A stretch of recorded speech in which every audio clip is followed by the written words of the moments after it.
So muli magandang gabi po sa ating lahat at tayo po ay magsishare po dito po sa ating daily devotion at nandito na po tayo sa Joshua chapter 2 at ang aking pong i-share dito po sa chapter 2 verses 1 to 3 po at sinasabi nga po sa talatang ito, nagpadala ng mga espiya sa Jericho.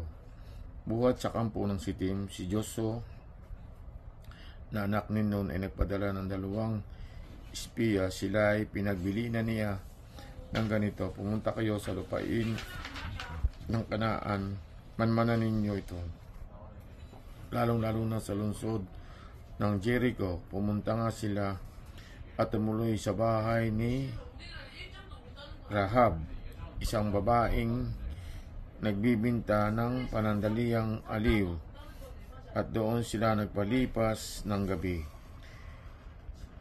Nakaabot sa kaalaman ng hari ng Jericho ang balita na may mga espiyang Israelita na nakapasok sa bayan ng gabing iyon. Kaya ang hari ay nagpadala ng mga sugo kay Rahab at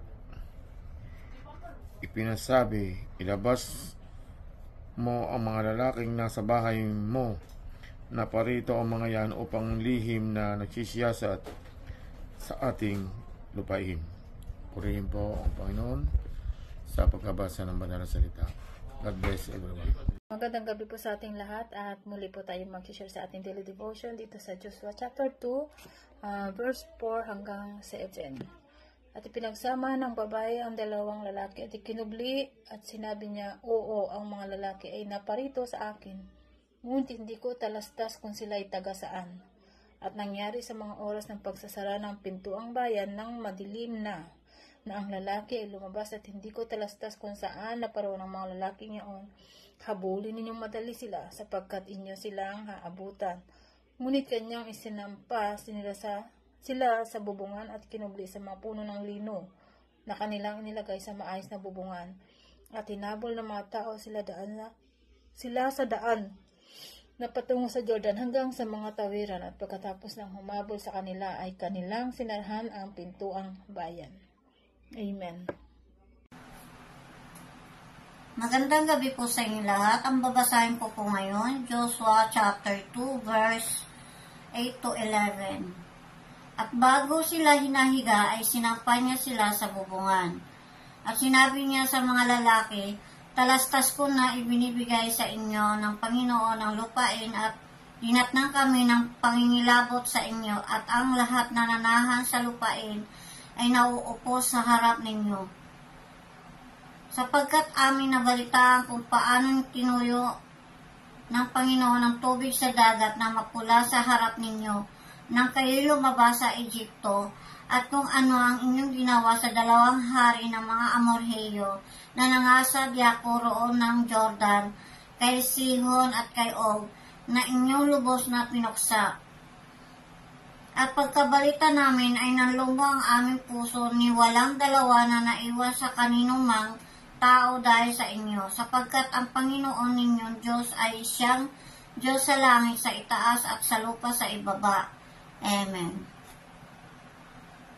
Naibabasahin ko po Joshua chapter 2 verse 12 to 13.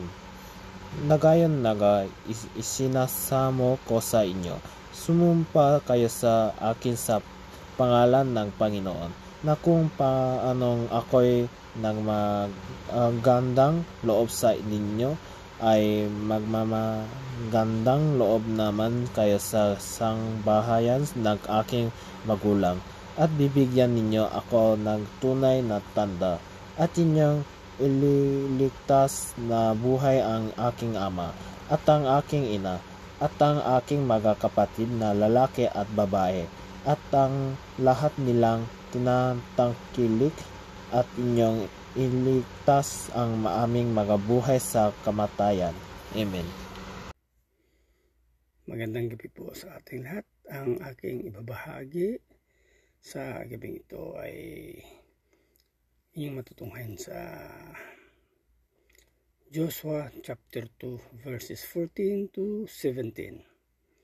Ito po ang kanyang sinasabi.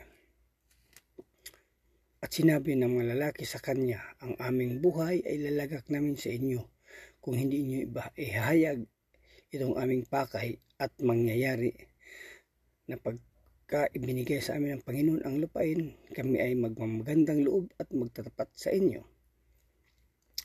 Nang magkagayoy, kanyang pinababa sila sa pamagitan ng isang lubid na dungawan, sapagkat ang kanyang bahay ay nasa kuta ng bayan at siya ay tumatahan sa kuta. At sinabi niya sa kanila, pumaroon kayo sa bundok, baka kayo abutan ng manghahabol sa inyo, at kayo magkubli ng 3 araw hanggang sa magsibalik ang mga habol, at pagtapos ay makayaw kayo ng inyong lakad. At sinabi ng mga lalaki sa kanya, kami hindi magpakasala sa sumpang ito na iyong ipinasumpa sa amin. Yan lang po, Purihin Panginoon. Salamat. God bless. Magandang gabi po sa lahat. Babasahin ko po ngayon na makikita sa Joshua chapter 2 verse 18 to 21.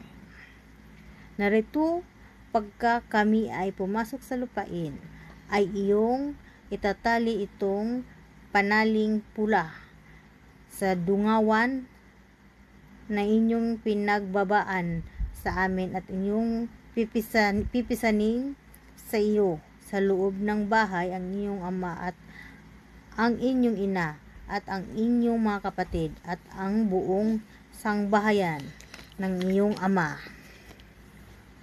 At mangyayari na sino mang lalabas sa mga pintuan ng iyong bahay sa lansangan ay mabubuo sa kanilang ulo ang kaniyang dugo, at hindi namin magiging kasalanan.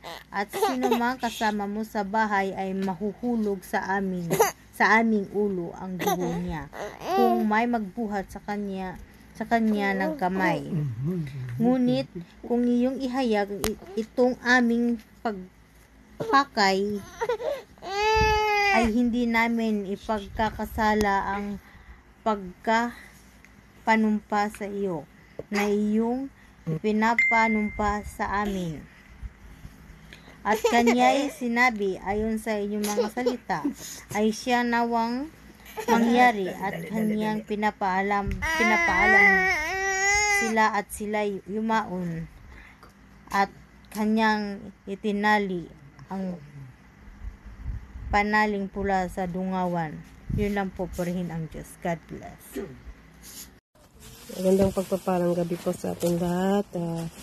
Para po sa ating daily devotion, ang babasahin ko po sa Joshua chapter 2 verses 22 to 24.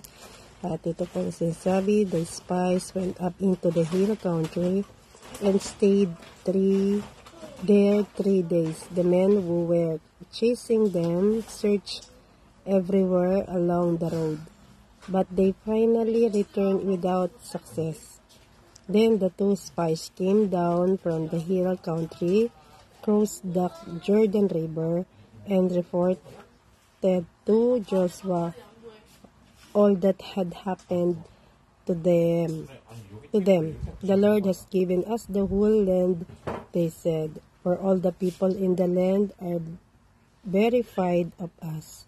Purihin ang Diyos sa pagkabasa ng kanyang mga salita. Praise God, Lord. Thank you, Lord. Amen. Amen.